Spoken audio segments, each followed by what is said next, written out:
George Washington, bulletproof indeed. Scene 1. The year was 1755. The French and Indian War was underway in America over disputes of territorial land claims. Great Britain sent 2,300 well-seasoned troops under the command of General Edward Braddock to defeat the French once and for all. As colonists aided the British in their fight against the French and Native Americans, a young colonial of the Virginia militia joined the command of General Braddock. His name was George Washington. Following orders, Washington had already tried to deliver a message for the French to move out of the area of Fort Duquesne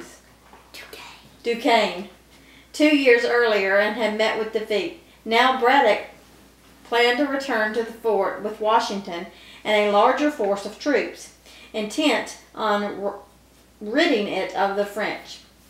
But marching through a ravine in Monongahela, less than 10 miles from the fort, they were ambushed by French and Indian troops who fired from both sides.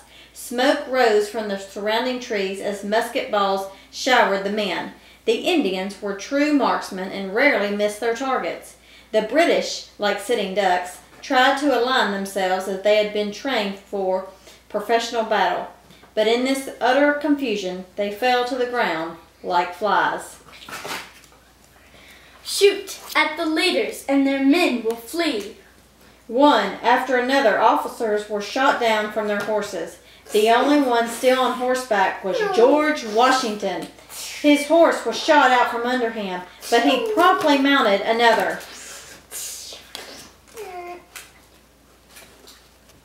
Shouting commands to the men, that horse too was shot dead, but Washington remounted once more.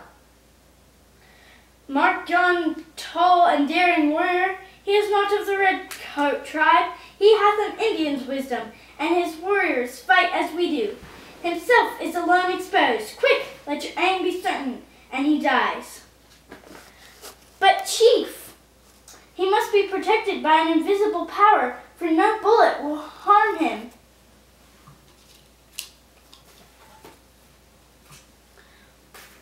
He was never born to be killed by a bullet. I had 17 fair fires at him and with my rifle, and after all could not bring him to the ground.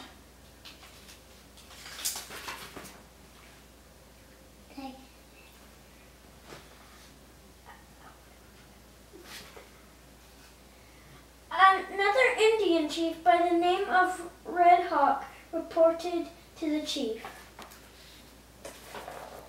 I've tried shooting 11 different times at him and have not killed him.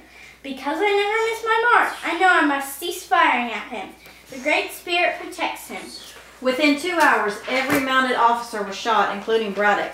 The only one to survive without injury was Washington. It had been a slaughter, and the ground was littered with men.